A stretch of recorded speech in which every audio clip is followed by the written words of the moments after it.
अस्सलामुअलैकुम नाजरीन, welcome to the mid day show. तमाम तर तफसीलात और अपडेट्स और डेवलपमेंट्स जो कि 1 बजे तक अभी तक हो चुकी हैं लेकर हम हाजिर हैं।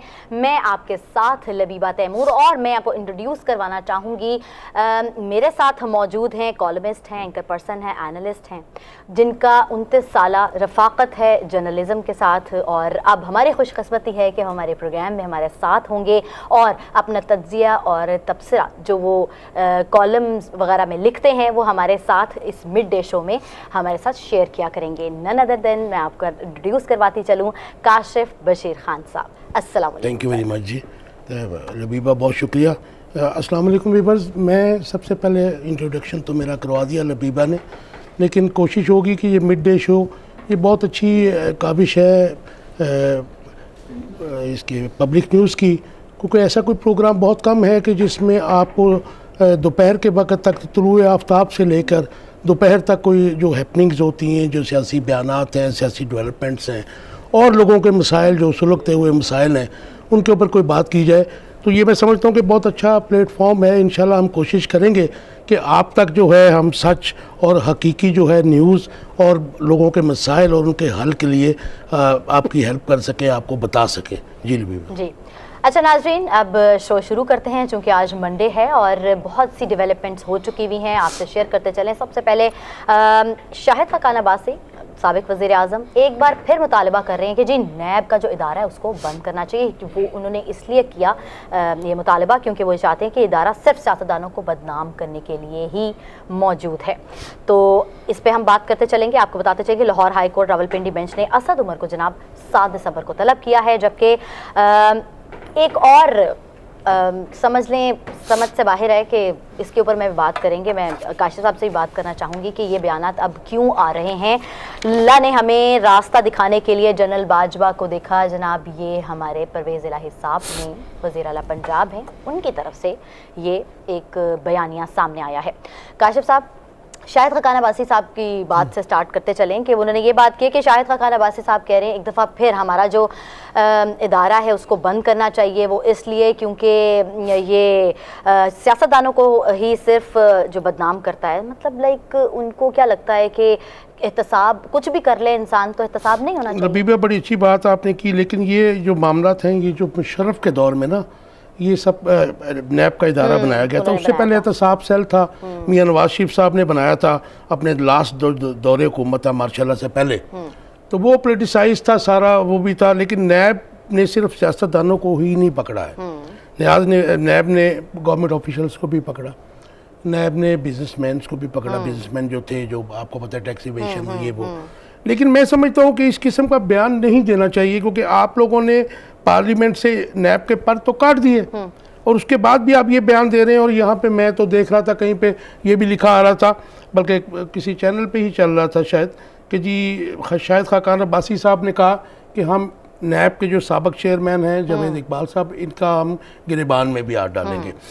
पाकिस्तान जैसा मुल्क जहाँ पे FIA, पुलिस, एंटी करप्शन, इनका मैं कहता हूँ कि इनका जो है ना ब्रेक डाउन हो चुका है, पोलिटिसाइज हो चुके हैं, करप्ट इदारे हैं। उसके बाद आप नैब को भी ख़त्म कर देंगे तो फिर आप बताएं कि अकाउंटेबिलिटी कौन करेगा।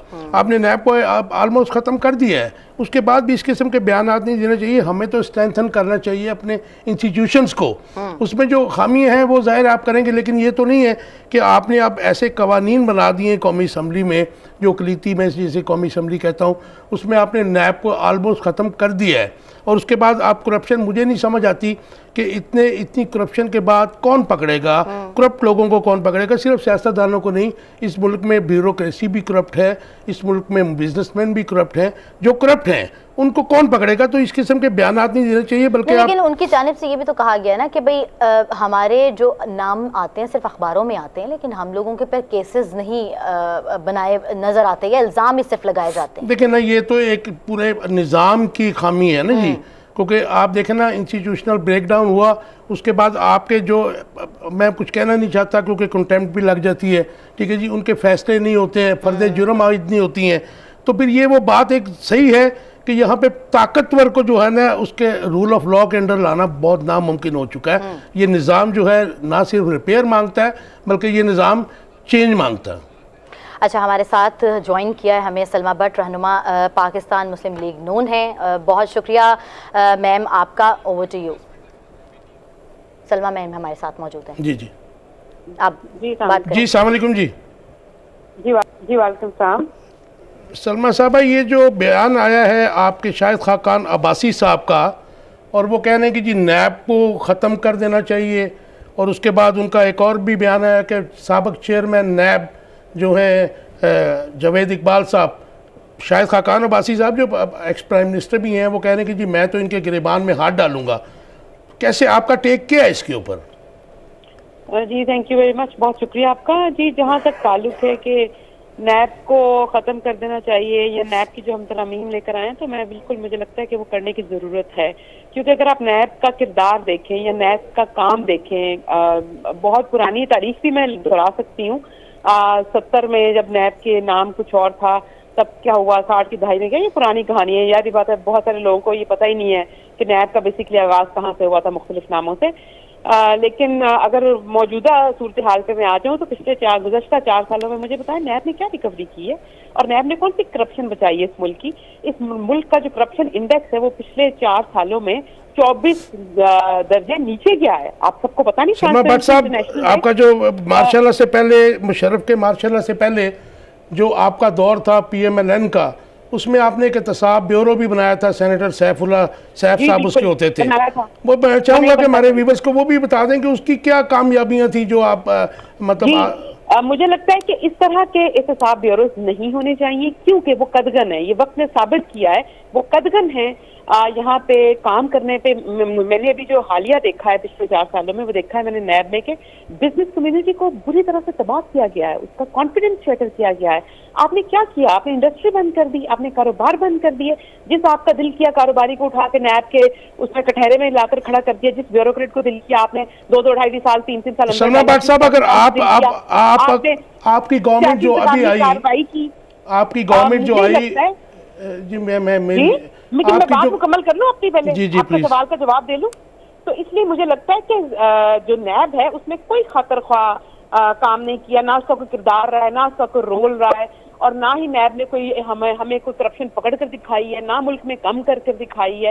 नैब का कोई ऐसा कारनामा नहीं है। राइट, आपका टेक आ गया। जो हम कह सकें कि इस वजह से नैब को बचा लेना चाहिए। मुझे लगता है कि नैब की तरमीम बहुत जरूरी, क्योंकि नैब एक अलाकार बन चुका है सियासी इंतकाम का और सियासतदानों से इंतकाम लेने का। जब मैं सियासतदान कह रही हूँ तो याद रखिएगा, ये क्रॉस पार्टी है, ये सिर्फ मुस्लिम लीग नून के सियासतदानों के इंतकाम के आलाकार नहीं है, ये फिर सबके लिए। लेकिन सलमा भट्ट साहब, इस वक्त तो आम परसेप्शन, सलमा भट्ट साहब, आम परसेप्शन जो आवाम का ये है कि आपने असेंबली में आके गवर्नमेंट चेंज होने के बाद आपने उसमें तरमीम की, तो वो कॉन्फ्लिक्ट ऑफ इंटरेस्ट था, क्योंकि आपकी तमाम लीडरशिप जो है वो नैब के केसेस को फेस कर रही थी। अच्छा, हमारी जो लीडरशिप है ना, तमाम की तमाम वो नैब के केसेस फेस कर चुकी है, ये याद रखिएगा। बात, अपना जुमला ठीक करें आप। नहीं, 4 साल में मुस्लिम, मैं आपकी बात पूरी सुनती हूँ ना, आप भी मेरी सुना करें। 4 साल में जितने भी शाहिद खाकान अब्बासी देख लें, मिस्टर इस्माइल देख लें, हनीफ अब्बासी देख लें, एहसन इकबाल देख लें, साद रफीक देख लें, सलमान रफीक देख लें, माइकल को देख, वो जो है कामरान माइकल उनको देख लें, नवाज शरीफ देख लें, शहबाज शरीफ देख लें, हमजा शहबाज देख लें, मरियम नवाज देख लें, कितने लीडर देखने हैं आपने मुस्लिम लीग नून के जो सारे केस भुगत चुके हैं, और क्या है 2-2, 3-3, 2.5 सालों की नाजायज के वो काट के जो है जेलें, और जिसके अंदर आप 14-14 महीने मेरे पास ऐसे केस मौजूद है जहाँ पे नैब जो वो रेफरेंस दायर नहीं कर सका। इससे बड़ी क्या हो सकती है? सलमा भट्ट साहब, जब को आप लोग खत्म कर देते हैं बिकॉज आपके तो गवर्नमेंट है, मतलब you people can do it, लेकिन सुन लीजिए, मेरा सवाल ले लीजिए, मेरा सवाल ले लीजिए। लेके आ रहे हैं तो उसका बेनिफिशियरी कोई और है, हम नहीं है।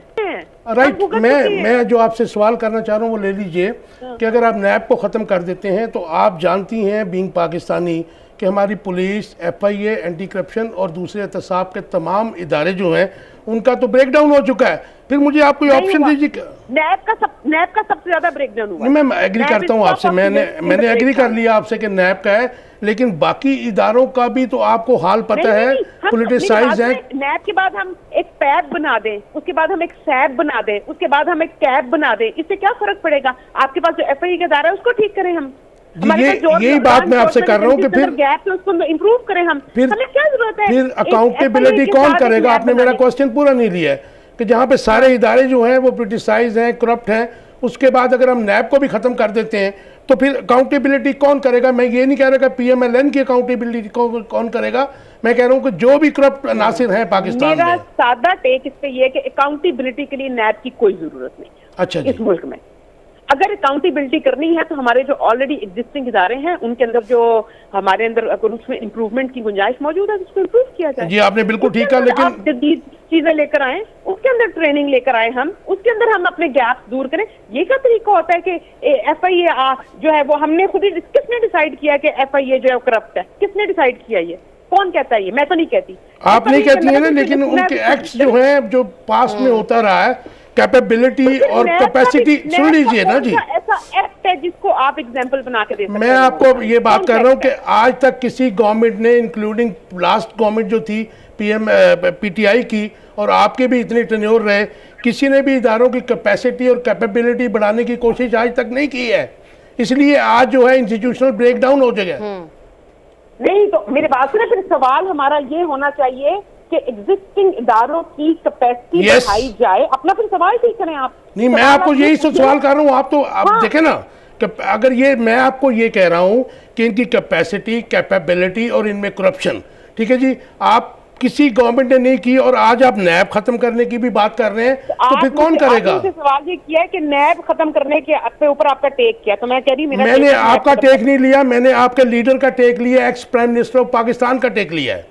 तो जी उसको मैं उसकी वताईद कर रही हूँ, मैं कह रही हूँ वो ठीक कह रहे हैं। वो ठीक कह रहे हैं। किरदार ऐसा नहीं है कि जिसके ऊपर बात ना करें, जिसके अंदर तरमीम की बात ना करें। मैं तो आपको बता रही इसी बात तरमीम तो आप सलमा भट्ट साहब कर चुकी, आपकी गवर्नमेंट कर चुकी, अब तो आप खत्म करने की बात कर रहे हैं ना उसको। हाँ जी, मेरी बात सुनिए, आप इस बात पे गौर करें कि हमें मुतअद्दिद किस्म के पैरेलल इदारों की जरूरत नहीं है। हमें अपनी इस्टेब्लिशमेंट्स को, इस्टेब्लिशमेंट से मुराद मेरी है मुख्तलिफ किस्म के इंस्टीट्यूशन। इस्टेब्लिशमेंट से मुराद है, जब हम एक इदारा बनाते हैं उसके लिए हमें इंफ्रास्ट्रक्चर चाहिए होता है, इक्विपमेंट चाहिए होता है, ह्यूमन रिसोर्स चाहिए होता है, हमें ट्रेनिंग चाहिए होती है, वो बहुत बड़े बड़े खर्चे होते हैं। हमें पैरेलल एक जैसे 10-10, 12-12 इदारे कायम करने की जरूरत नहीं। अरे ये तो इदारा, इसके लिए जो सारी चीजें आप बता रही हैं, ये तो 2002-03 में हो गई थी। ये तो बहुत बड़ा इदारा था जिसको आप खत्म करने जा रहे हैं। एनीवेज जी, थैंक यू वेरी मच, आपने अपना कीमती टाइम दिया। अच्छा, लेकिन काशिफ साहब बात ये है कि अगर हमने तो एक पार्टी का टेक लिया ना, अगर एक पार्टी कहे कि नैब नहीं पसंद तो इसको बंद कर देना चाहिए, तो दूसरे को पसंद है और दूसरे को कोई और इदारा नहीं है, इस तरह तो इदारे बंद करने की क्या बात हुई? आप खुद भी ये बात जब कर रहे हैं कि विद इन द डिपार्टमेंट आपको उसके अंदर ठीक और उसको करने की जरूरत है, जी। आप उसकी कैपेबिलिटी या उसकी कैपेसिटी बढ़ाएं, तो नैब बंद तो नहीं होना चाहिए। यही बात मैं कर रहा हूँ लबीबा। देखें, बात सुने, अभी जो हमने रिसेंट पास्ट में देखा वो यही देखा कि PMLN और पीपल्स पार्टी, इनके बहुत बड़े बड़े केसेस हैं, मेगा करप्शन के केसेस हैं, नैब के पास हैं, जो कि अब जाहिर है कि ऑलमोस्ट खत्म हो चुके हैं, ठीक है जी, इन्होंने जो तरमीम लेके आए हैं। उसके बाद इनको डर है क्योंकि सुप्रीम कोर्ट में इमरान खान साहब ने रिट की हुई है, PTI ने रिट की हुई है उस तरमीम के खिलाफ। अच्छा, वो तरमीम अगर सुप्रीम कोर्ट से कोई डिसीजन आ जाता है, क्योंकि ये तरमीम भी जो है कॉन्फ्लिक्ट ऑफ इंटरेस्ट है। आप देखें ना, आप पे कोई जुर्म है, आप गवर्नमेंट में आती हैं, आप वो लॉ खत्म करके आप फ्री हो जाती हैं। Exactly. Same happened here. यही बात तो है ना। तो इसलिए ये चाह रहे हैं कि इसको हम बिल्कुल खत्म ही कर दें। लेकिन मैम ने ये बात भी की कि बिजनेसमैन और ये सारे जो हैं इन लोगों को नुकसान पहुंचा बहुत ज्यादा, ठीक है, एक हद तक तो वो चीज हम भी मानते हैं, ठीक है, नुकसान किस तरह पहुंचा? आप अगर स्ट्रेट लाइंस में काम कर रहे हैं काशिफ साहब, तो आप कहाँ खराबी, जहाँ खराबी वहां से पकड़ा भी ना जाए बंदा। आपकी बात का जवाब ये है कि पाकिस्तान ऐसा मुल्क है कि जहाँ पे आप करप्शन करके कानून के दायरे में आना बहुत मुश्किल है, पावरफुल का। हाँ जी। अच्छा, यहाँ पे करप्शन करके सुकून की नींद सो सकते हैं। अभी आप देखें ना कि जब ये जनरल ज़ियाउल हक के बाद जो बिजनेस क्लास आई, जिनको इंडक्ट किया गया आपके सियासत में, उन्होंने बड़ा इजी वे था कि आपकी गवर्नमेंट आपके पास है, आप लूटें, आप बैंक्स को लूटें, आप बिजनेस को लूटें, ठीक है जी, उसके बाद उनको कोई पकड़ नहीं सकता था। अब नैब एक अच्छा इदारा था, ये नहीं है कि सिर्फ उसने पॉलिटिकल लोगों को पकड़ा, उसने ज़ाहिर है कि ड्यूटी एविएशन पे पकड़ा। मुझे पता है कि उसने बहुत सारे ब्यूरोक्रेट्स को पकड़ा जिन्होंने अरबों रुपया बाहर पहुँचाया था, ये लूटा था। तो उसके लिए आप देखें ना, कैपेबिलिटी और कैपेसिटी आप नहीं बढ़ाएंगे।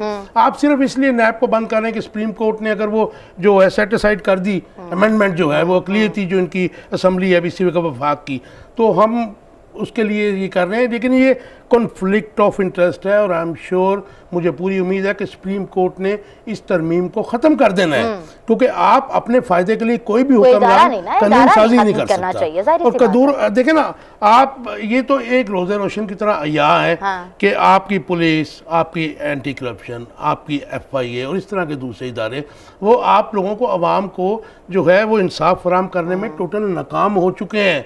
उसके बाद अगर आप किसी का डर था नैब का, किसी भी चोर को, किसी भी लुटेरे को, मैं किसी का नाम लिए बगैर कह रहा हूँ, चाहे वो ब्यूरोक्रेट है या वो ड्यूटियाँ चुराने वाला है या लोगों से फ्रॉड करने वाला है, हाउसिंग सोसाइटीज़ वाले हैं, लेकिन आपने तो सबको बेल आउट कर दिया। इसका मतलब नहीं, लेकिन ये बात भी तो है ना काशिफ साहब, कुछ भी करे उसको इस चीज का डर तो रहे कि हाँ जी लगाम में भी खींची जा सकती है। यही तो बात मैं कर रहा हूँ रबीबा कि आपको पैसे एक इदारा ऐसा है कि उसमें अगर उसमें कोई गलत चीजें हैं तो आप उसको, जाहिर है कि उसको आप ठीक कर सकते हैं, रिपेयर कर सकते हैं। अच्छा sir, Lahore high court Rawalpindi bench ने असद उमर को 7 दिसंबर को तलब कर लिया है, इस पे आपका क्या टेक है, आप क्या बताएंगे? वो 7 दिसंबर को इसलिए किया कि वो 26 नवंबर को आई थिंक उन्होंने जो बयान दिया था ना जी, उन्होंने कहा था कि जी आप ना सुप्रीम कोर्ट के जजेस के बारे में उन्होंने कहा था कि ये जो कुछ हो रहा है, ह्यूमन राइट्स की वायलेशन हो रही है, आजम स्वाति से हो रही है, शहबाज गिल के साथ हो रही है, तो उसके ऊपर उन्होंने बयान दिया था। अभी मेरे पास उनका वो पूरा तो नहीं है स्क्रिप्ट, लेकिन मैं समझता हूँ कि ये जो उसके ऊपर बुलाया है, ये डोमेन मेरे ख्याल में सुप्रीम कोर्ट का है, क्योंकि सुप्रीम कोर्ट के जजेस को उन्होंने मुखातिब किया था।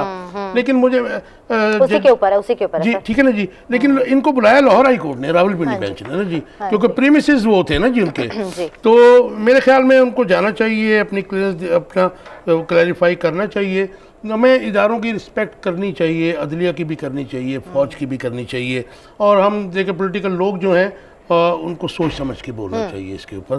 तो अगर हम अपने इदारों को ही पोलिटिसाइज करेंगे, उनके ख़िलाफ़ बोलेंगे, तो पाकिस्तान में जो हालात हैं आपको पता ही है, जो आपको थोड़ा बहुत इंसाफ लोगों को मिल रहा है वो भी नहीं मिलेगा। बिल्कुल ठीक है। अच्छा, मुझे एक बात की समझ नहीं आती है कि जब ड्यूटी पर यानी ऑन सीट होता है, होने जाने के बाद स्पेशली, एक तो जब तब भी क्रिटिसिज्म का निशाना बनाया जाता है, और जब वो चले जाते हैं तो उसके बाद भी पीछा नहीं छोड़ा जाता। सेम वही हाल है जनरल बाजवा साहब का, जब थे तब भी उन्हें तनकीद का निशाना बनाया गया, और अब वो चले गए तब भी पीछा जो है ना वो छोड़ा नहीं जा रहा। पहले मोनस इलाही ने बात कर दी, अब वालिद साहब की तरफ से भी आ गया बयानिया उनका कि अल्लाह ने हमें रास्ता दिखाने के लिए जनरल बाजवा को भेजा। किस कॉन्टेक्स्ट में उन्होंने बात की है काश साहब? देखें, ये बड़ा ये शकी सी बात है, और मैं समझता हूँ कि ये नहीं होना चाहिए। पाकिस्तान की बदकिस्मती ये है कि हमारे हर दौर में पॉलिटिशियंस फेल हुए, डिलीवर करने से तो फेल हुए ही, लेकिन बाकी मामलात में भी जब फेल हुए, आप देखें ना, एक मियाँ बीवी का जब घर का मामला हल नहीं होता है तो फिर कोई तीसरा बंदा आता है उसको सुलझाने के लिए, या फिर सुलझ जाता है या फिर उलझ जाता है। तो पाकिस्तान की प्रॉब्लम भी ये है कि पाकिस्तान को हमेशा ही, पाकिस्तान के अवाम को सियासी बेवफाओं का सामना रहा है। सियासी बेवफा मैं इसलिए कहता हूँ कि हमारे जो हुक्मरान आते हैं उनके वादे बहुत बड़े बड़े होते हैं, वो जब आते हैं डिलीवरेंस उनकी जब देखते हैं तो फिर लोग रोते हैं। ठीक है जी, और आप ये देख लीजिए कि कोई भी गवर्नमेंट जो है पास्ट में देख लीजिए, पिछले 20-30 साल में देख लीजिए, जब गवर्नमेंट आई है 2/3 मेजॉरिटी वाली भी गवर्नमेंट्स आई हैं, लेकिन 2-3 साल के अंदर ही गैर मकबूल होकर ज़ीरो रुस्वा होकर कर गई। तो इसलिए मैं समझता हूँ कि ये जो कह रहे हैं, जो बयानात दिए हैं उसने मोनस इलाही साहब ने और फिर किसी और साहब के भी आए हैं, तो ये मतलब सियासत में जो है इंटरफेरेंस जो है वो कॉन्स्टिट्यूशन तो कहता है कि कोई मतलब उसमें नहीं होनी चाहिए। सर, वो डोमेन को डोमेन में रहकर काम करना चाहिए। दिस इज द मेन इदारों को हर इदारे को अपनी डोमेन में काम करना चाहिए। हमारी प्रॉब्लम ये है कि हर इदारा, हर फर्द, उसका हेड जो है वो डोमेन से बाहर निकलता है, वो दूसरे के डोमेन में जब घुसता है तो फिर ये फर्स्ट क्रिएट हुआ, और पाकिस्तान इस वक्त केओस का इसीलिए शिकार है। तो मुझे लगता है जैसे अपने इदारे में रहकर आप अपने इदारे को मजबूत करने के लिए ही अपना दिमाग और ध्यान वहाँ लगाएं ना, तो वो बहुत ज़रूरी है। लेकिन सर, जब भी आपने ये बात कही है कि जब लड़ाई हो जाती है तो किसी तीसरे को बनना पड़ता है, आप लाते हैं मुंसिफ, हाँ मुंसिफ मुंसिफ बनना पड़ता है, तो उसके लिए शायद हम लोगों की पार्टीज की ये गलती है कि हम देखते हैं कि शायद जो एस्टेब्लिशमेंट है वो आके ठीक करे।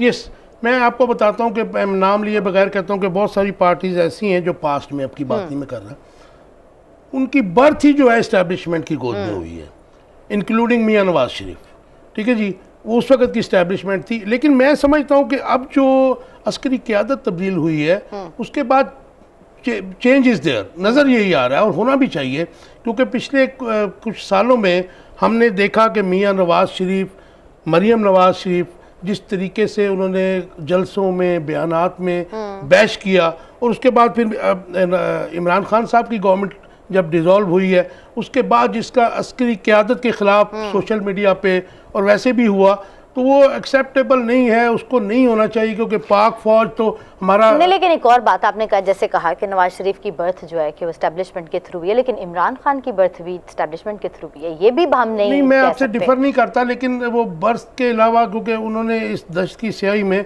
बहुत साल गुजारे हैं, तो आप कह सकती हैं, मैं तो नहीं कहूँगा, लेकिन उन्होंने 20-25 साल जो है, आपको पता है कि इमरान खान साहब का कहीं टाइम होता था तो 10 बंदे होते थे, 20 बंदे होते थे, तो 2011 के बाद उनको बूस्ट मिला, तो मैं भी उसमें जाहिर है कि जी एक चीज़ तो बड़ी इंपॉर्टेंट है कि अमेरिकन गवर्नमेंट जब बनती है तो उसमें भी इनटेक होता है CIA पेंटागन का, तो हम ये नहीं कह सकते कि पाकिस्तान की जो गवर्नमेंट्स बनती हैं उसमें हम इनटेक ना लें या उनकी मर्जी शामिल ना हो, वो तो होनी है, वो दुनिया ऑल ओवर द वर्ल्ड होती है, लेकिन हम कर रहे हैं पॉलिटिकल इंजीनियरिंग की बात। पॉलिटिकल इंजीनियरिंग नहीं होनी चाहिए, ठीक है जी, इनटेक से तो कोई इनकार है ही नहीं, उसके बगैर आप चल ही नहीं सकते हैं, क्योंकि आपने देखा ना अभी जो ट्रंप की गवर्नमेंट गई है उनके CIA पेंटागन की वजह से गई, otherwise he was hot favourite, उसको उन्होंने नहीं माना तो वो नहीं, उसको चाहे तो नहीं, हर जगह कहीं ना कहीं कोई ना कोई मुहरकात होते हैं। देखिए ना, ये जो अमूरे हुकूमत हैं ये जुड़े होते हैं इंटरनेशनल अफेयर्स के साथ, जियोपॉलिटिकल जो सिचुएशन वर्ल्ड की है, उसके बाद जो है आपके जो डिफेंस के मामलात हैं उसके साथ वो जुड़े होते हैं, तो इस तरह आप किस तरह उसको कर सकते हैं जी। अच्छा सर, नदीम कुरैशी साहब हैं, रहनुमा तहरीक इंसाफ, उन्होंने हमें ज्वाइन किया है। सर बहुत शुक्रिया आपका, over to you sir. Nadeem Qureshi साहब, शाहिद खान अब्बासी साहब ने एक बयान दिया आज, उन्होंने कहा कि जी नैब को ख़त्म कर देना चाहिए, और उन्होंने ये भी कहा कि हम जो है नैब के साबिक चेयरमैन के गिरबान में हाथ मैं डालूंगा, मुझे उनसे अपना हिसाब भी करना है। Your take please. बिस्मिल्लाह रहमान रहीम। देखिए शाहिद खान साहब अगर सियासी तौर पे कोई बात करना चाह रहे हैं उसका तो मैं क्या जवाब दूंगा, मैं नहीं समझता कि ये इतनी जुर्रत कर सकेंगे जो इन्होंने बात की है। राइट। सेकंड बात है कि पाकिस्तान में जो हालात आज आपके और मेरे सामने बिल्कुल रोज़े रोशन की तरह आया है, वो हमें एक चीज का दर्स तो दे रहे हैं कि अगर हमने अभी भी बतौर कौम, बतौर एक नेशन, बतौर एक डिसिप्लिन नेशन कोई स्टेप ना लिया तो तबाही हमारा खुदा न खास्ता मुकद्दर होगी। आपने देखा अभी सखर कराची मोटरवे जिसका अभी बिल्कुल प्राइमरी स्टेज है, अभी इनिशियल स्टेज पर पेमेंट्स दी जा रही हैं उन लोगों को जिनकी वो प्रॉपर्टीज है जो उस मोटरवे में आएंगी, और वहां अरबों रुपए का स्कैम सामने आया। मतलब लोग अब इतने खौफ से आजाद हो गए हैं, इदारों के, महकमों के, कानून के, वो कहते हैं जो मर्जी करें, ये बनाना रिपब्लिक है या हमें किसी ने नहीं पूछना, और चंद पपेट्स को गिरफ्तार करके इदारों ने लोगों के सामने पेश किया, जबकि पसे पर्दा कैरेक्टर्स कुछ और है। तो मैं समझता हूँ जब तक अकाउंटेबिलिटी लॉज मजबूत नहीं होंगे, लोगों को ये यकीन नहीं होगा कि अगर वो कोई फाइनेंशियल क्राइम करेंगे, और फाइनेंशियल क्राइम नेशनल लेवल पे ज्यादा डेंजरस, ज्यादा खतरनाक इसलिए है कि वो कौम के लोगों के साथ क्राइम किया जाता है। नदीम कुरैशी साहब, एक फर्द, नदीम कुरैशी साहब, अगर आप कौमी असम्बली में होते, आप क्विट ना करते, तो मैं समझता हूँ कि इतना आसान ना होता नैब के पर काटना इस गवर्नमेंट के लिए, और इतनी तरमीम जो उन्होंने की है, तरमीम कह लें जाए, उसको चेंज किया, तो वो पॉसिबल नहीं होता। आप नहीं समझते हैं कि ये आपका जो बाहर निकलने का, बाकी मामला सियासी मामला अलग हैं, तो इस वक्त तो वो खुलकर खेल रहे हैं, अभी तो वो नैब के पर भी काट चुके हैं और नैब को ख़त्म करने की भी बात कर रहे हैं, तो फिर आप मतलब इसमें आप लोग तो बेबस हैं इस वक्त। देखिए मैं आपको एक चीज अर्ज कर दूं, एक चीज तो पूरी कौम के सामने वाजे हो गई कि ये लोग जो कहते थे हम बड़े एक्सपीरियंस लोग हैं, हम बड़े बेवतन लोग हैं, और पाकिस्तान तहरीक इंसाफ की वो गवर्नमेंट जो 2018 में मार्ज़े वजूद में आई, उसको ये कहा करते थे ये ना तजर्बेकार लोग हैं। और बड़े वर्ड इस्तेमाल किया करते थे। अब इन्होंने अपनी पूरी तजर्बेकारी की पटारी को कौम के सामने खोला, ये फेल हो गए। पूरी कौम को पता चल गया इनका नुक्ता नजर, इनका टारगेट, इनका एम, इनकी विश पाकिस्तानी आवाम की बेहतरी नहीं थी। ये बुनियादी तौर पे गवर्नमेंट में आकर सिर्फ और सिर्फ अपने ऊपर कायम मुकदमात का खात्मा चाहते थे। ये NRO 2 की एक नई शक्ल चाहते थे जो इनको मिल गई। लेकिन ये नहीं है कि हमारी ये स्ट्रेटेजी नाकाम हो गई है। आप देखें, पाकिस्तान तहरीक इंसाफ की स्ट्रेटेजी के बाद 3 बाई इलेक्शन पाकिस्तान में होते हैं, 17 जुलाई का, 16 अक्टूबर का, और बाद में कुरम एजेंसी में जो इंतखाब हुआ। हर जगह पाकिस्तान की आवाम ने तहरीक इंसाफ को वोट किया। नदीम कुरैशी साहब, आवाज आ रही है आपको? मेरे ख्याल में उनसे राब्ता हो गया। तो जैसे बहाल होता है उनकी टेक भी ले लेंगे। जी तो वो बात ठीक करें। मुझे एक बात की समझ है कि जब इनको पता था ये चीज़ के भी एक इदारा, मतलब ये जो इदारा है, अकाउंटेबिलिटी तो किसी भी फर्द की नैब कर सकता है जो करप्ट है, एग्जैक्टली। तो वाई दे ऑलवेज से कि हमसे सिर्फ सियासतदानों को ही बदनाम करने के लिए देखिए ये बात फिर वहीं पे आ जाती है कि कॉन्फ्लिक्ट ऑफ इंटरेस्ट है। इनके सब लीडरशिप जो है वो नैब में कोई किसी की प्रॉपर्टी है, किसी की हाउसिंग सोसाइटी है, किसी ने वैसे लूटा है। तो मेरे ख्याल में अब तो वो बेल आउट हो गए हैं, क्योंकि उन्होंने कहा जी 50 करोड़ रुपए से जो है वो नीचे जो है वो नैब पकड़ ही नहीं सकता, नहीं पकड़ सकती। अब 50 करोड़ रुपए तो इनके लिए कुछ चीज़ ही नहीं है, ठीक है जी। और उसके बाद पीनट, यस, अच्छा, उसके बाद वो अब नैब बिल्कुल ख़त्म हो गया। सारे केसेस आप देख लें जिनके जा रहे हैं, वो राजा साहब जो हैं स्पीकर असम्बली, आसिफ अली जरदारी, नवाज शरीफ, शहबाज शरीफ, ठीक है जी, वो सारे केसेस वो नैब के जजेस वापस भेज रहे हैं कि हमारा डोमेन नहीं है ऐसा। इसके बाद तो फिर आप तो मादर पितर आज़ाद हो गए, आपने जो लूट लिया जिसने भी ख़त्म हो गया। अब आपने क्या ख़त्म करना है? आपने तो जो अमेंडमेंट करनी थी आपने करके अपना फ़ायदा कर लिया। मैं बार बार कहता हूँ कॉन्फ्लिक्ट ऑफ इंटरेस्ट है, इस पे जो है सुप्रीम कोर्ट को एक्शन लेना चाहिए। उनके खिलाफ रिट भी की हुई है, पे केस चल रहा है, तो ये उनको देखना पड़ेगा सुप्रीम कोर्ट को, क्योंकि इस तरह तो फिर आप वो जो बात है कि इमरान खान भी करते हैं कि बड़े जमा नहीं हो सकते इस चीज़ से। आप देखिए ना, इमरान खान भी कहते हैं कि जी छोटे मुजरम को जो है आपने मुलजम को आपने अंदर फेंका हुआ, और बड़े जो हैं सभी वो आप उसको कानून के दायरे में नहीं ला सकते। तो ये क्वाइट क्लियर है। हम अब सर ब्रेक का टाइम हो गया है। नेक्स्ट हम जब आएंगे तो आपको बहुत सी हमने और भी बातें हैं जो कि डेवलपमेंट्स हो चुकी हुई हैं, उसको लेकर हम चलेंगे। यहाँ वक्त हुआ एक ब्रेक का, कहीं मत जाइएगा, stay with us. Welcome back. जब हमने ब्रेक से पहले जो बात कर रहे थे कि चला तो चला जाता है, जब वो अपनी सीट पर होता है तो उसको तो क्रिटिसिज्म का जो है वो सामना करना पड़ता है। जब चला जाता है तब उसके साथ बहुत बुरा हाल हो जाता है, क्योंकि अभी भी जनरल बाजवा के हवाले से हम ये बात कर रहे थे कि पीछा नहीं छोड़ा जा रहा उनको। परवेज इलाही साहब की जानिब से कहा गया, अल्लाह ने हमें रास्ता दिखाने के लिए जनरल बाजवा को भेजा था, जबकि दूसरी जगह हमदुल्ला जो है तर्जुमान PDM है, उनकी तरफ से कहा गया है कि इमरान खान को हुकूमत में लाना जनरल बाजवा की गलती थी और उन्हें तौसी देना इमरान खान की। वो इस मद में कह रहे हैं क्योंकि अब इमरान खान इल्जाम लगा रहे हैं कि डबल गेम खेलकर चले गए वो, इसलिए। और एक और है सिलसिला जो साबिक वज़ीर आला पंजाब उस्मान बुज़दार के खिलाफ शराब के गैर कानूनी लाइसेंस के इजरा की का जो केस है उस हवाले से हम बात करते चलेंगे। हमें ज्वाइन किया है सीनियर एनालिस्ट हैं PJ मीर साहब हमारे साथ मौजूद हैं, और वजाहत मसूद साहब सीनियर एनालिस्ट हमारे साथ मौजूद हैं। आप दोनों का बहुत शुक्रिया। Sir over to you. PJ Mir साहब PJ मीर साहब, परवेज इलाही साहब ने कुछ इंकशाफात किए, ये तहलका खेज इंकशाफात कह लीजिए। उन्होंने कहा कि जी अल्लाह ने हमें रास्ता दिखाने के लिए जनरल बाजवा को भेजा। मैं आपका टेक लेना चाहूंगा। देखें, ये हर दौर के अंदर कोई ना कोई आपको कहीं ना कहीं गाइड करता है। ये इसलिए गाइड करता है कि बदकिस्मती से हमारी पॉलिटिकल फेलियर्स हैं। ये क्या वजह है मुदाखलत क्यों करती है? बिकॉज वो देखो, वो आपका एक फाइनल फ्रंटियर होता है, फाइनल स्टॉप होता है, फाइनल पोस्ट होती है कि उसके बाद फिर वो कहते हैं ना पॉइंट ऑफ नो रिटर्न। तो ये आप शुक्र करें कि आपके पास एक ऐसी फौज है कि जो कहीं ना कहीं जब क्राइसिस होता है तो वो आ जाती है। ये क्यों आती है? क्योंकि आज हम जब सब टीवी पे, आज तो बहुत टीवी आ गया, हम पहले बहुत रोते थे, आज भी रो रहे हैं। अवाम की तो कोई बात ही नहीं करता। ये सब आते हैं अवाम के नाम पे और उसके बाद इनकी आपस में लड़ाइयां हो जाती हैं, हर सियासतदान की। ये क्यों है? क्योंकि सबको शौक है इक़्तिदार में आने का, बिल्कुल आप आए, बिल्कुल इलेक्ट होके आए, जीत के आए, लेकिन काम तो करें, परफॉर्म ये करें। काम नहीं करें। जहां क्राइसिस आता है हम फौज के पीछे चले जाते हैं। एग्जैक्टली। ये परवेज साहब सही बात कर रहे हैं कि आपको गाइडेंस मिलती है कहीं कहीं से, कई दफा ठीक होती है, कई दफा गलत हो जाती है। इस दफा मेरी नजर में बहुत गलत हुई, बहुत गलत हुई। अच्छा, आप हाफिज अब्दुल्ला साहब ने हाफिज अब्दुल्ला साहब ने भी एक बयान दे दिया। उन्होंने कहा इमरान खान को हुकूमत में लाना जनरल बाजवा की गलती थी और इन्हें तस्वीर देना इमरान खान की गलती, क्योंकि वो डबल गेम का इल्जाम लगाया गया ना कि डबल गेम लगा रहे हैं। एहसान फरामोशी सामने नजर आ रही है।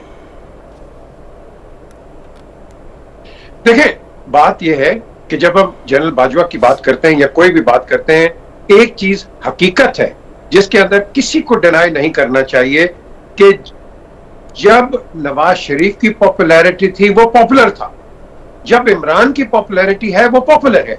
तो आप इसको डिनायल में हम नहीं जा सकते हैं कि वो खुद ही आगे देखें। हर इंसान को पाकिस्तान में लाया गया है, ये अब हिस्ट्री है आपकी, राइट, सारी पॉलिटिकल हिस्ट्री है ये। लेकिन आने के बाद आपके पास एक जिम्मेदारी आ जाती है कि पहले आपको ओपिनियन था, अब जिम्मेदारी है भाई अवाम के लिए डिलीवर करो। बदकिस्मती से डिलीवरेंस नहीं होती है, बदकिस्मती से यह होता है कि आपके अंदर एक ऐसा कैंसर है जिसको हम करप्शन कहते हैं। और करप्शन ये नहीं है कि आप बड़े बड़ी बात करते हैं, छोटे छोटे लेवल पे जी साहब, छोटे छोटे लेवल पे आप 3 चिट्टे, 2 टेलीफोन कॉल्स और 5 सिफारिशें नहीं जाते हैं, आपका काम नहीं होता इस मुल्क में। बिल्कुल ठीक कहा आपने जी। इंस्टीट्यूशनल ब्रेकडाउन समझते हैं आप हो गया हुआ है पाकिस्तान में जी। एब्सोल्युटली, और हमें लॉ एंड ऑर्डर इंप्लीमेंट करना है। अच्छा, मैं इसे मिलता जुलता आपसे एक सवाल कर लेता हूं, बल्कि जुड़ा हुआ है, क्योंकि शायद खाकान अब्बासी साहब ने आज कहा कि जी हम नैब को ख़त्म करने जा रहे हैं, बल्कि उन्होंने यहाँ तक आगे बढ़ के बयान दिया कि मैं नैब के साबिक चेयरमैन जावेद इकबाल का गिरबान भी पकड़ना है, मुझे पकड़ना है। ये शायद खाकान अब्बासी साहब ने कहा। ये इसके ऊपर जरा थोड़ा सा हमारे व्यूअर्स को बताइए। और उसके बाद फिर हमें जब आपका प्रोग्राम शुरू हुआ ये ब्रेक के बाद, तो लबीबा ने बड़ी अच्छी बात की कि जो भी जाता है ना हम उसको बेइज्जती करते हैं, भले आर्मी चीफ्स हो, भले वजीर आजम हो, भले कोई चीफ मिनिस्टर या गवर्नर्स हो या मिनिस्टर्स हो, हम हर एक को जलील करके रख देते हैं। और यही वजह है कि आपके पास कोई आइकॉन नहीं है। गलतियां होती हैं, होती रहेंगी, और इंशाल्लाह गलतियों को आप रेक्टिफाई करोगे। लेकिन आप एक बात पे अड़ जाओ और बेइज्जत कर दो कि मैं ये कर दूंगा, मैं वो कर दूंगा, ये आपको क्या, ये अवाम को इसकी रोटी सस्ती मिलेगी? क्या पेट्रोल सस्ता हो जाएगा? और बात तो वो करो जो करने वाली है। और नैब को खत्म करने की बात जो है, इसका मतलब है खुली छूट दे दो हर सियासतदान को और हर बंदे को कि आपका स्टॉप, आपका कोई अकाउंटेबिलिटी न रहे। अकाउंटेबिलिटी बरतानिया एक है SFO, सीरियस फ्रॉड ऑफिस, जिसके अंदर वो वाइट क्राइम को, कॉलर क्राइम को इन्वेस्टिगेट करते हैं। आज आपके पास पाकिस्तान में मल्टी मिलियन डॉलर का वाइट क्राइम चल रहा है, उसको चेक करने के लिए कोई हो। लेकिन मैं ये जरूर कहूंगा साथ कि नैब को अपग्रेड करो, ये क्वालिफाइड नहीं है वाइट क्राइम को चेक करने के लिए। कैपेसिटी और कैपेबिलिटी बढ़ाए उसकी। Absolutely, absolutely. मुझे वजाहत मसूद साहब से टेक लेना है जी। पीजे मीर साहब आप हमारे साथ ही हैं लाइन के ऊपर। वजाहत मसूद साहब, शाहिद खाकान अब्बासी ने आज जो बयान दिया आप सुन ही रहे थे, आपका क्विक टेक दे दें, फिर आप अगले क्वेश्चन की तरफ चलते हैं। शाहिद खाकान अब्बासी साहब ने मेरी राय में दुरुस्त फरमाया है। नैब एक इंस्ट्रूमेंट के तौर पर सामने लाया गया सियासतदानों की पॉलिटिकल इंजीनियरिंग का। अगर करप्शन ही का मामला है तो करप्शन सिर्फ माली नहीं होती, वो आईनी भी होती है और वो सियासी भी होती है। 33 वर्ष जो डायरेक्ट हुकूमत की है इस मुल्क पे फौज ने, उससे बड़ी करप्शन तो मुमकिन नहीं है। वैसे अगर आप माली करप्शन की बात करें तो गंधारा से शुरू कर दीजिए और हमारा आधा मुल्क वापस कर दें जो याया खान और अयूब खान के 13 वर्ष के खात्मे पे खत्म हुआ था। अफगान वार में 40 वर्ष में हमारा जो नुकसान हुआ है, हमारी जो मगरबी सरहद जो है महफूज हुआ करती थी, वहां पे जो कुछ हुआ है, हमारे जो 70,000 लोग मरे हैं वो वापस कर दिए जाएं। और मैं चूंकि जाती तौर पर समझता हूँ कि माली करप्शन के मामला पे जब तक जो है वो अदालतों से और शफाफ अदालतों से शफाफ कवानीन के जरिए फैसले ना आए हों तो मैं बात करना पसंद नहीं करता। लेकिन माफ कीजिएगा, हम ये जानते हैं कि पाकिस्तान में नेवी के एक सरबराह को जो है वो करप्शन के इल्जाम में सजा दी जा चुकी है, ठीक है। और अभी बहुत सी बातें वजाहत मसूद साहब, मतलब सॉरी टू इंटरप्ट यू, लेकिन वजाहत मसूद साहब, सिर्फ सियासतदानों को तो नैब ने नहीं पकड़ा जब से ये मुआवजे वजूद में आई है, आया इदारा, इसने तो देखे ना कि पकड़ने वाले कौन थे? वो जनरल साहब जो पहले उसके सरबराह थे, उन पे करप्शन के इल्जाम लगे। शाहिद अजीज साहब जो नैब के सरबराह रहे, उन्होंने अपनी किताब में क्या मुझे वन लाइनर दे दीजिए कि आपके ख्याल में नैब को बिल्कुल खत्म कर देना चाहिए, ये मुल्क के लिए ठीक होगा? कर देना चाहिए। हमारी अदालतें मौजूद हैं जिसने कानून की खिलाफ वर्जी की है। अदालतें तो आपकी बात ठीक है, हमारे हम बहुत रिस्पेक्ट करते हैं अदालतों की, लेकिन आप ये देखिए कि जहाँ पे पुलिस, FIA, एंटी करप्शन और दूसरे इदारे जो हैं बुरी तरह पोलिटिसाइज हो चुके हुए, उनमें करप्शन हो और उनकी कैपेसिटी और कैपेबिलिटी वो भी आपसे बेहतर कोई नहीं जानता, उनका ये हाल हो तो फिर एहतसाब कौन करेगा?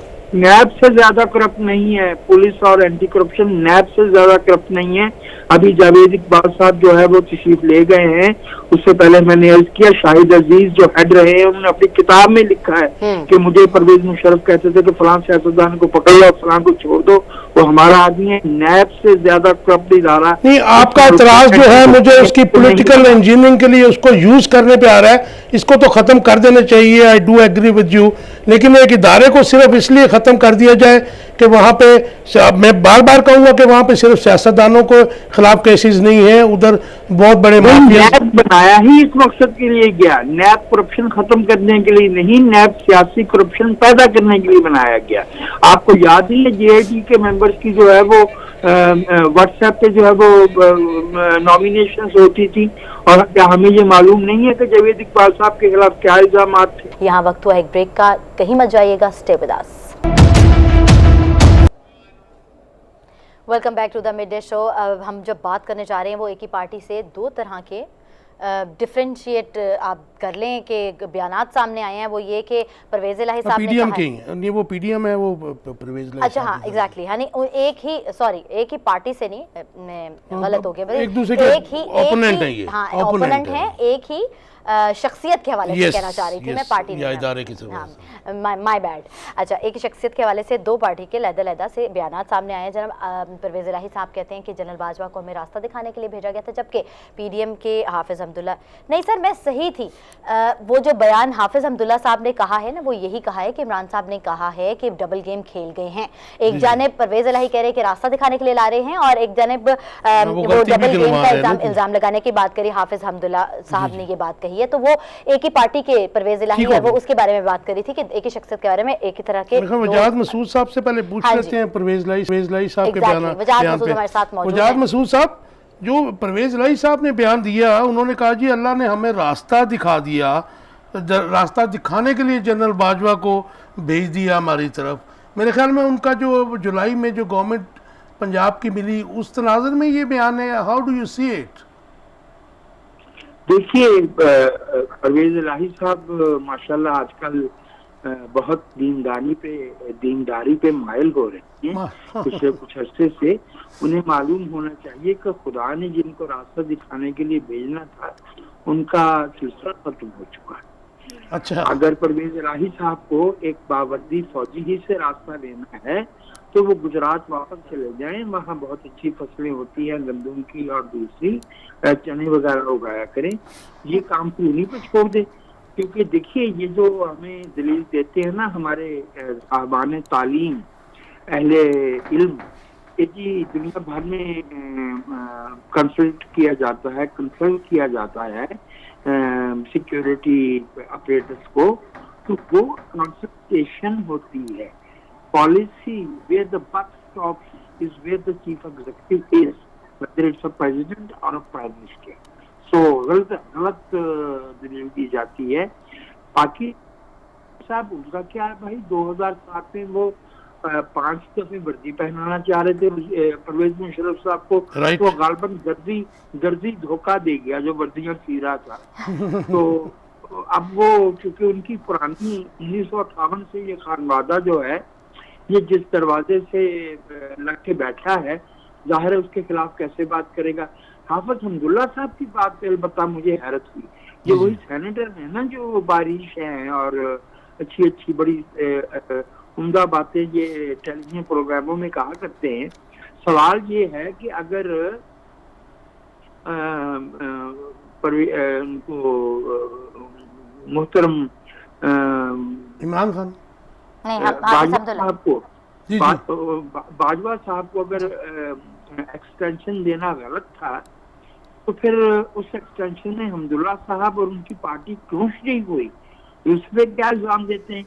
क्या इन्होंने अब्सटेन किया हमदुल्ला साहब? जी बिल्कुल ठीक है आपने, जो अमेंडमेंट हुई थी उसमें सब शामिल थे। जो अमेंडमेंट हुई उसमें तो ये सारे दौड़ लगा के बल्कि धक्के दे के एक दूसरे को आगे जा रहे थे। तमाम पॉलिटिकल पार्टीज, नून लीग भी, सब पीपल्स पार्टी भी, स्वाय मुट्ठी भर 7 लोग थे सेनेट में जो जिन्होंने जो है वो मैं समझता हूँ कि इस मुल्क का शहरी होने का हक अदा किया। बाकी तो क्या सियासी जमातें और क्या हमदुल्ला और क्या अल्हम्दुलिल्लाह सब तुम हुए, हम हुए, तुम हुए कि मीर हुए, उसकी जुल्फों के सब असीर हुए। उनकी तो जुल्फें भी बहुत मंड के कटी हुई होती हैं। तो इसलिए हमदुल्ला साहब को अब ये बातें कहना जेब नहीं देता। अच्छा नहीं सर, वो ये कह रहे हैं कि कल तक जनरल बाजवा की तारीफें करते तुम लोग थकते नहीं थे और अब आज अपने मोहसिन पर डबल गेम का इल्जाम लगा रहे हो। इस मद में उन्होंने ये बात की है।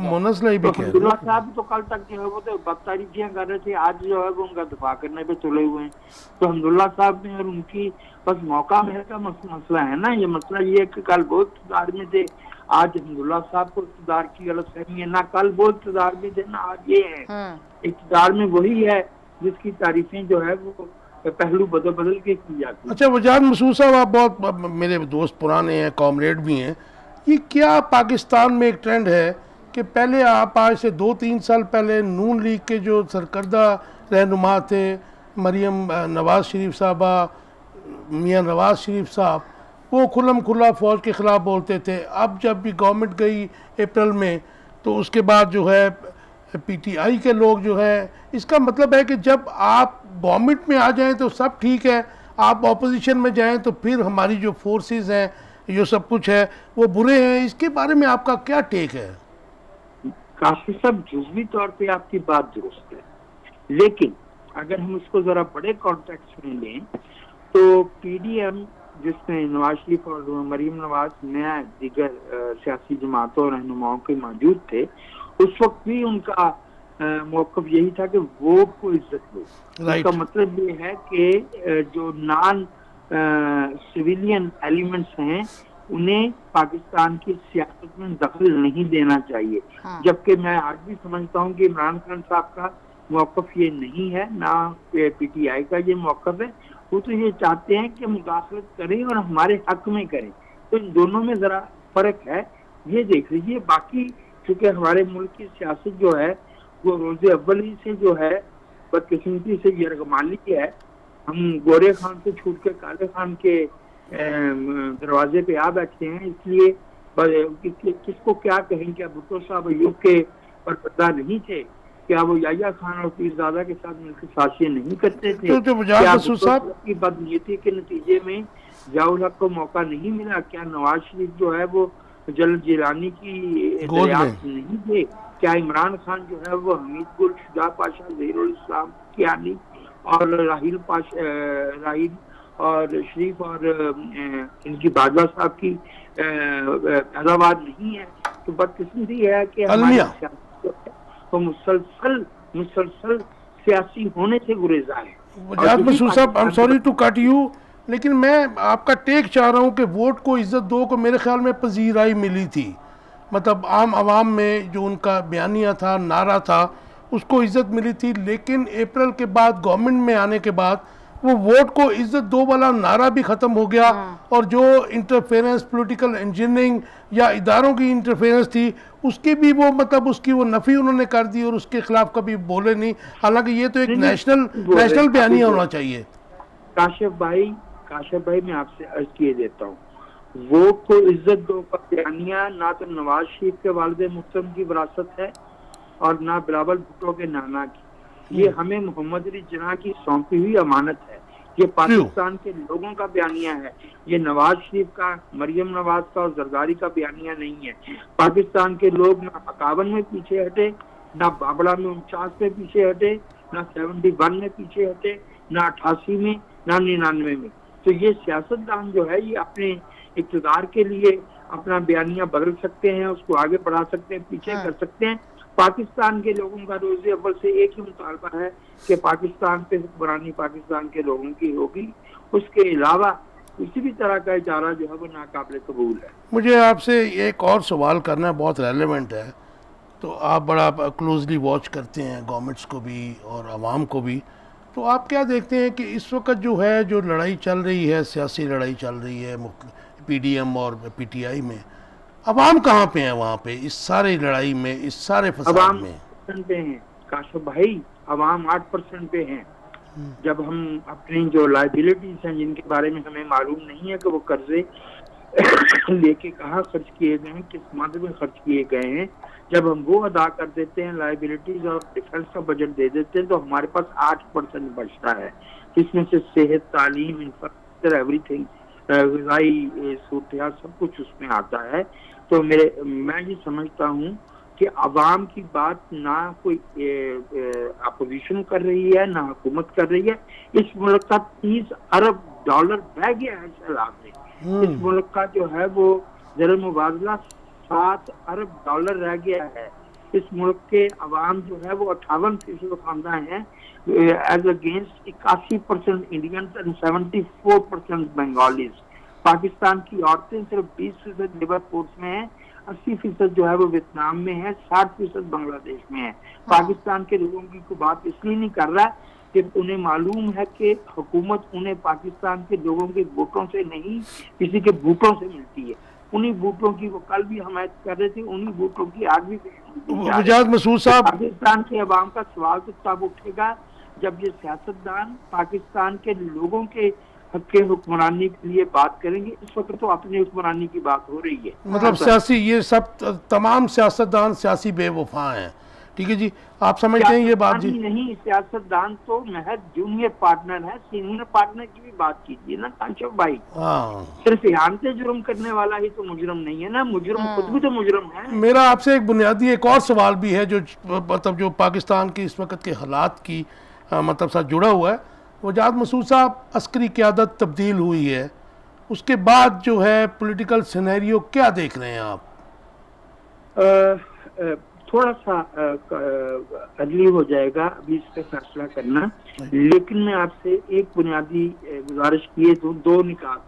एक तरह से टेस्ट केस है, एक तो है हमारे लापता हमवतन जिन्हें बगैर किसी कानूनी कार्रवाई के मिसिंग किया गया है। जरा मुख्तसर जवाब दीजिए, मेरा आखिरी we are running out of time. बात है ये पाकिस्तान के शहरियों की आज़ादी का मामला। और दूसरी बात ये है कि हमें ये देखना होगा कि आइंदा आने वाले इंतखाबात में क्या उसी तरह की पॉलिटिकल इंजीनियरिंग हुई जो गुज़श्ता 12 इंतखाबात में हुई या नहीं हुई। तो मैं ना उम्मीद हूँ ना मैं पुर उम्मीद हूँ। मैं तो सिर्फ जो है वो एक आम शहरी की तरह एक तरफ वजाद मसूद साहब, वन लाइनर मुझे जवाब दे दीजिए, क्या अर्ली इलेक्शंस की जो डिमांड की जा रही है ऑपोजिशन की तरफ से या फिर गवर्नमेंट भी हैं उनकी दो, क्या ये सोल्यूशन हो जाएगा? कोई पॉलिटिकल जो है स्टेबिलिटी आ जाएगी जी? पाकिस्तान के वो मसाइल जिनकी तरफ आप अभी इशारा फरमा रहे थे काशिफ भाई, पाकिस्तान के लोगों की दस्तरखान पे, उनकी प्लेट में, उनके सेहत पे, तालीम पे कोई फर्क नहीं पड़ेगा। Early election is a political gimmick played by both parties on either side of the political divide। Pakistan के अवाम के मसाइल अर्ली या देर से इंतखाबात से हल नहीं होंगे। पाकिस्तान के अवाम के मसाइल, पाकिस्तान के लोगों के मसाइल, पाकिस्तान के लोगों के अवाम पे खर्च करने से हल होगी। थैंक यू वेरी मच वजाद साहब, आपका बहुत शुक्रिया, आपने अपना कीमती टाइम हमें दिया। जी अच्छा, मैं नाज़रीन को बताती चलूँ कि अभी इससे कुछ देर कबल ही वज़ीर आज़म जो थे वो बंगला डैम पन बिजली के यूनिट 5 और 6 बहाली मनसूबे के इफ्तिताही तकरीब से खिताब भी कर रहे थे, उनको ब्रीफिंग भी दी गई है। बड़ी खुशाइन बात है कि बेसिकली ये तोसीही मनसूबा है ना जी, इसमें $150 मिलियन जो है USAID ने मतलब लोन नहीं दिया, हमें एड दी है। उसके बाद फ्रांस ने जो है 90 मिलियन यूरो दिए आपको, और 65% यूरो का ना जी उन्होंने प्रॉमिस भी कर लिया। तो मेरे ख्याल में जितना एनर्जी क्राइसिस पाकिस्तान में है तो ये बहुत खुशाइंद है कि अगर हम इस किस्म की तोसी हो रही है ताकि हमारी एनर्जी के, आपकी इंडस्ट्री भी बंद हो रही है, आपके जो है डोमेस्टिक भी प्रॉब्लम है, तो अल्लाह करे कि हमारे पाकिस्तान के लिए आमीन आमीन आमीन। नाज़रीन, ये था आज तक का मिड डे शो। 1 बजे तक की जो डेवलपमेंट हुई और आगे जो आने वाली डेवलपमेंट है उसके बारे में भी हमने आपसे बात की। अपना बहुत ख्याल रखिएगा, दुआ में शामिल रखिएगा। अल्लाह हाफ़िज़।